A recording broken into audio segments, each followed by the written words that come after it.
listeners and viewers. Welcome to Kaduna State Ministry of Education Radio and TV e-learning program designed for our SS3 and other students staying at home due to the coronavirus pandemic. The present administration, under the able leadership of His Excellency, Malam Nasir Ahmed El-Rufai, is positioned, as always, to ensure that under his leadership, our students are not left behind in all areas of human endeavors, especially education. Kaduna State is the center of learning. Therefore, we want to ensure that our students excel in their forthcoming examinations and beyond. Students and other learners at home are given this opportunity in order to continue learning, as education is a continuous process. Different subjects will be taught in this program to assist students to perform excellently in the forthcoming Senior School Certificate examination being conducted by NECO and WAEC as soon as schools reopen. Teachers making presentations will always provide their names and phone numbers during each presentation, and they can be contacted for questions, further explanations, and/or clarifications. The following numbers and contacts can also be reached for expression of any concern or observation: 090-865-00545 or 080-383-62072. Our website is www.education.kdsg.gov.ng. Our email education@kdsg.gov.ng or education.kdsg@gmail.com. Our YouTube channel, Ministry of Education, Kaduna State. Our Twitter handle @Kaduna_MOE. Or our Facebook page, Ministry of Education, Kaduna State. Stay safe, stay at home, and learn well. Thank you, happy listening, and happy viewing.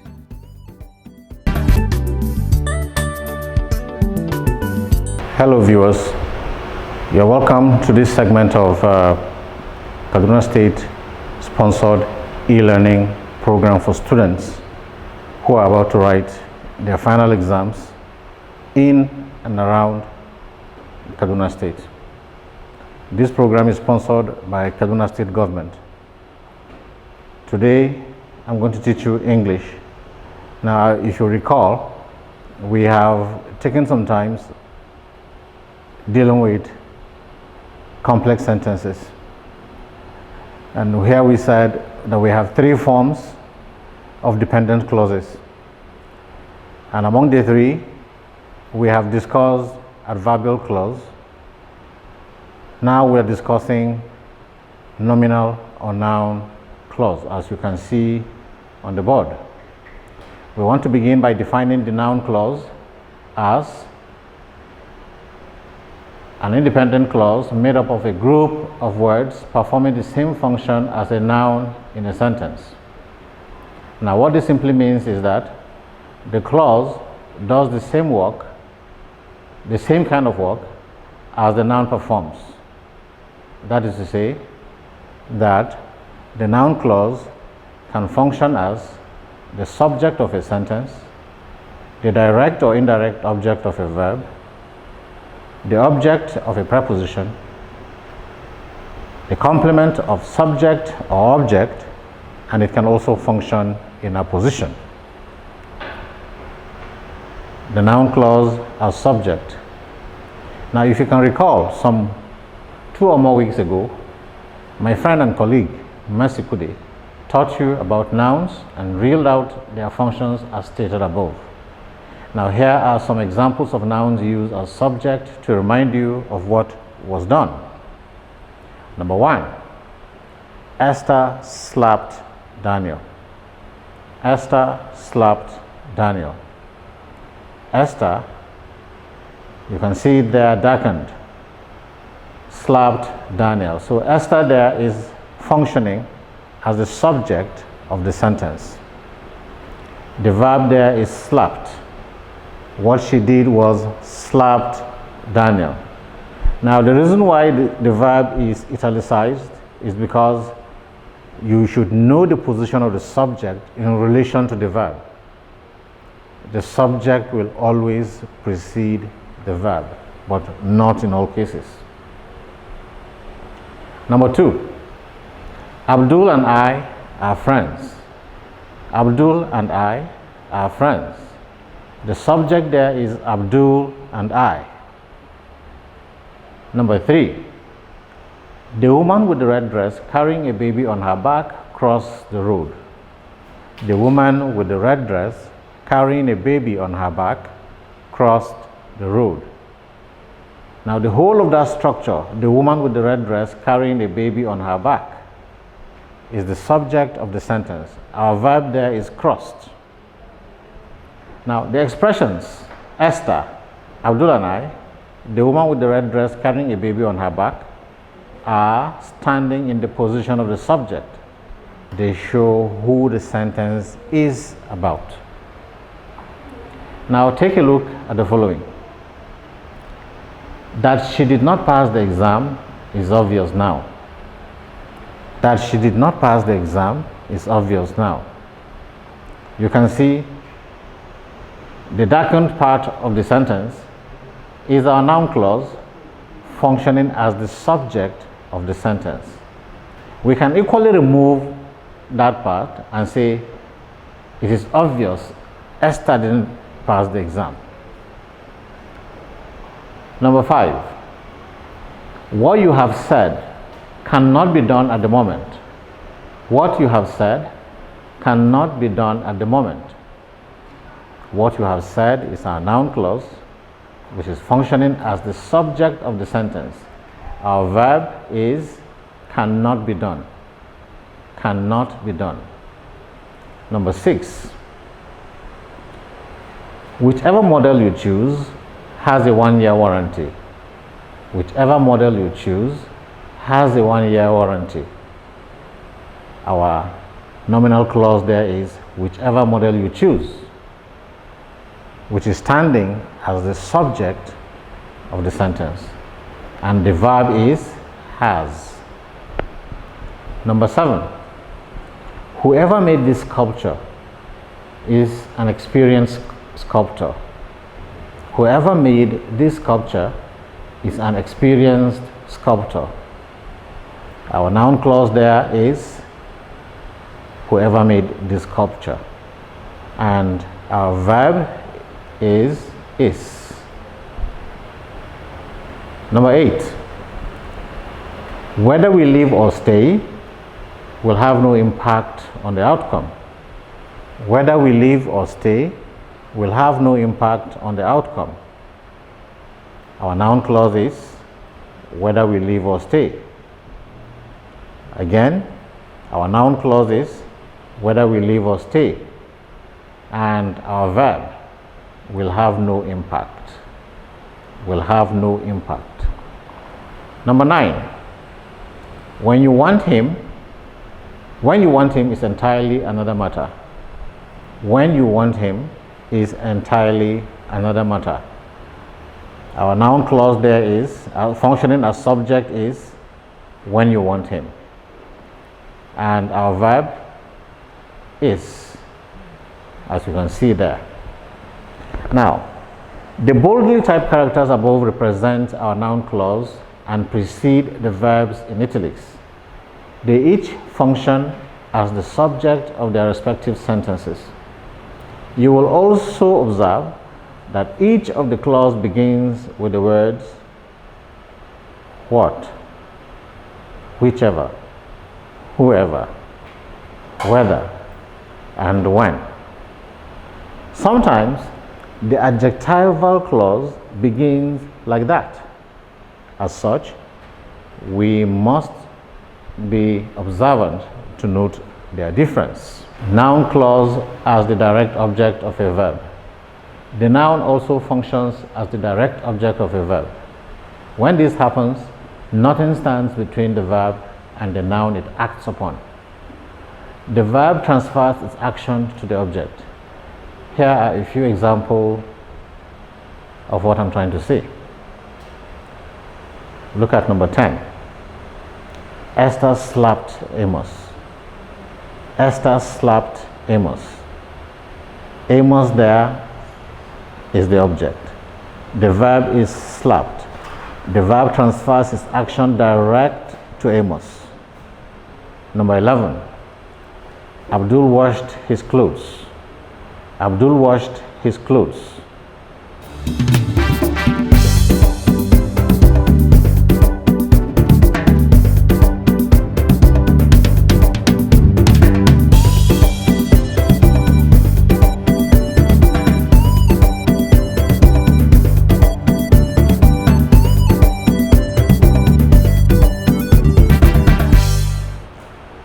The object there is his clothes. The verb washed transfers its action directly to his clothes. Number 12. She cooked dinner. She cooked dinner. The object there is dinner. The verb is cooked. It transfers its action directly to dinner. Amos, his clothes, dinner are the direct recipients of the verbs of the actions of the verb preceding them in italics. They are nouns and function as the direct object of the verbs. These clauses function similarly. We don't know whether they want him. We don't know whether they want him. Whether they want him is the noun clause as object of the verb don't know. 14. You cannot do whatever you liked. Whatever you liked is our noun clause as object, direct object of the verb cannot do. 15. Our parents are satisfied with what we have done. What we have done is our noun clause as object, and our verb is satisfied. Number 16. I will do whatever you ask of me. Whatever you ask of me is our noun clause, and it is the object of the verb will do. Number 17. She will eat whatever it is you give her. She will eat whatever it is you give her. Whatever it is you give her is our noun clause, and then our verb is will eat.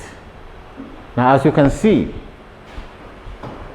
13 to 17 are not different from 10 to 12. They perform the same duty in a sentence. They function as the direct object of the verbs preceding them in italics. You should, however, study them and note their difference with the adverbial clause. Noun clause as indirect object of a verb. The noun clause, as we have seen earlier, can function as the direct object of a verb. This is where the verb transfers its action to it. With this clause, the intransitive verb helps to indicate to or for whom the action of the verb is performed. For example, we have 13. I will give the prize to whomever arrives at the finish line. I will give the prize to whomever arrives at the finish line. Now, you take note.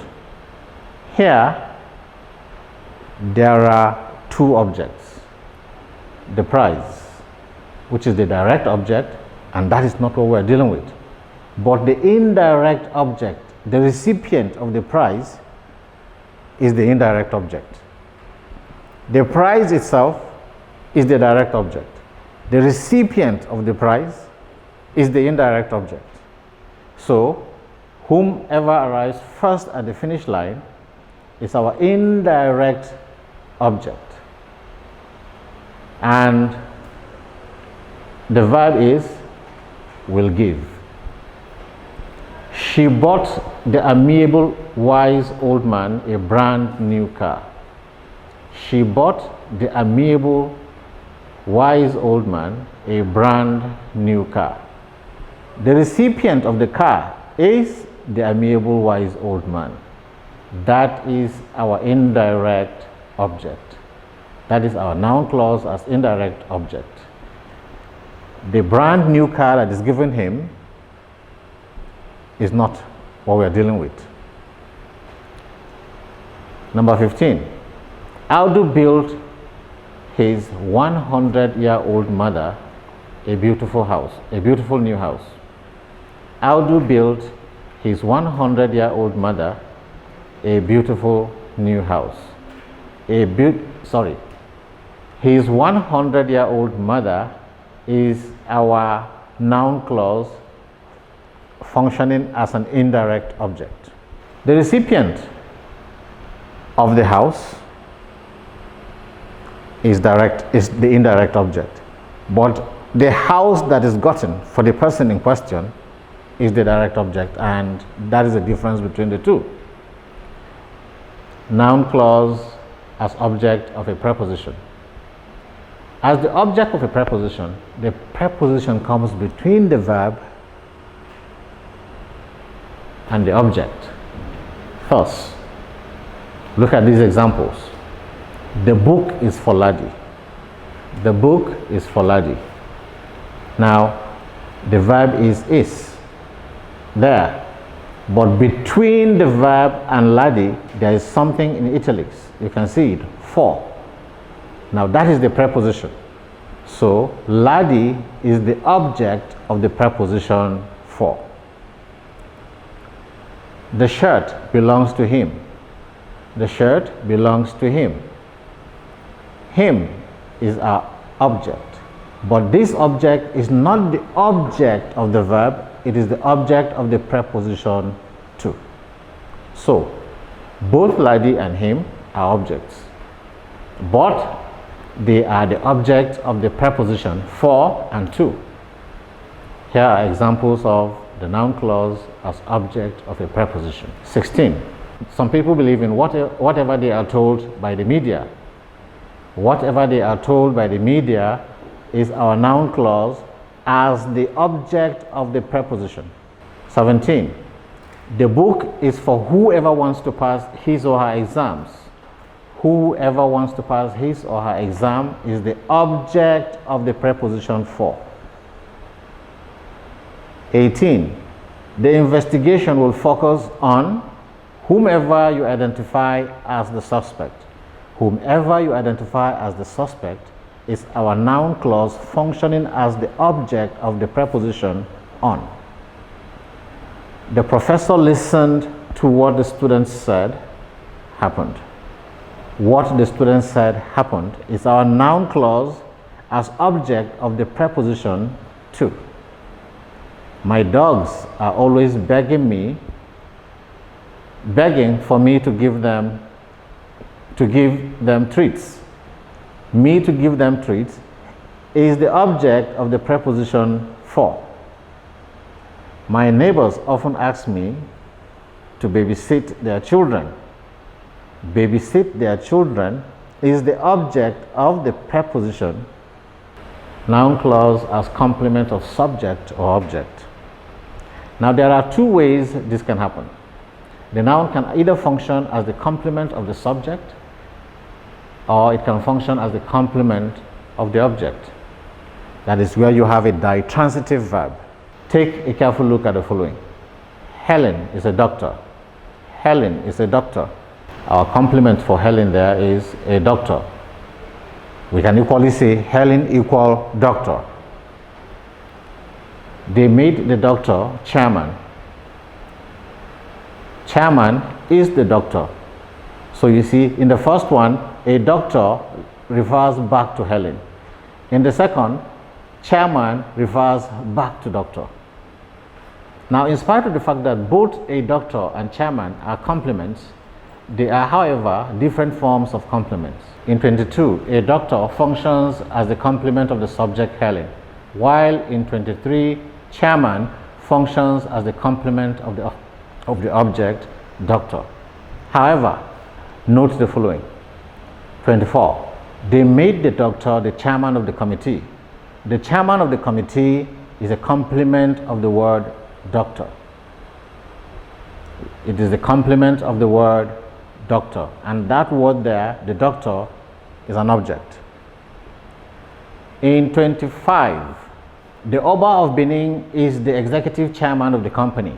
Now here is the noun clause functioning as the complement of the subject, the Oba of Benin. In 26, the truth is that our company lost the bid. That our company lost the bid is a complement of the subject, the truth. The question is whether you will sue Emmanuel for damages. Whether you will sue Emmanuel for damages is complement of the subject, the question. 28. Femi is the chief consultant pediatrician at the hospital in Tudunwada. The chief consultant pediatrician in the hospital in Tudunwada is the complement of the subject, Femi. Noun clause in apposition. A noun clause that supports another word, phrase, or clause by describing or modifying the other word or phrase or clause is functioning in apposition. Nouns and noun phrases do this mostly, but clauses can equally do the same. Look at 29. The problem that you didn't pick up the packages delays the entire production process. That you didn't pick up the packages is functioning in apposition to the subject, the problem. 30. The answer from the manufacturing company that we buy a new table made me angry. From the manufacturing company is a noun clause functioning in apposition to the subject, the answer. 31. His request for her to bring the children the following week seems logical. For her to bring the children the following week is functioning in opposition to the subject, his request. Your idea, mother to make more bean cakes, is ill-conceived.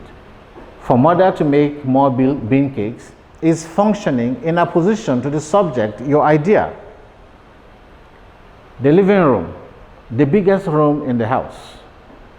The biggest room in the house is functioning in opposition to the living room. When we say something is functioning in opposition, is that it modifies the thing that precedes it. It adds more information so that you get it more clear. Assignment. Now, these are questions you'll be called upon to answer either in WAEC or NICO exams. 1. A. What is the grammatical name given to underlying expression? And B. What is its function? Now, use these two questions.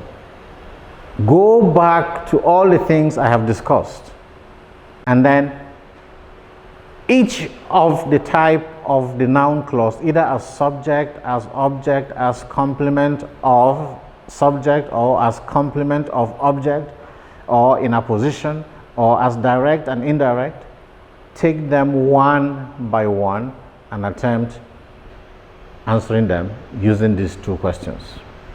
As it is, I remain the same, Mr. Emmanuel Jato.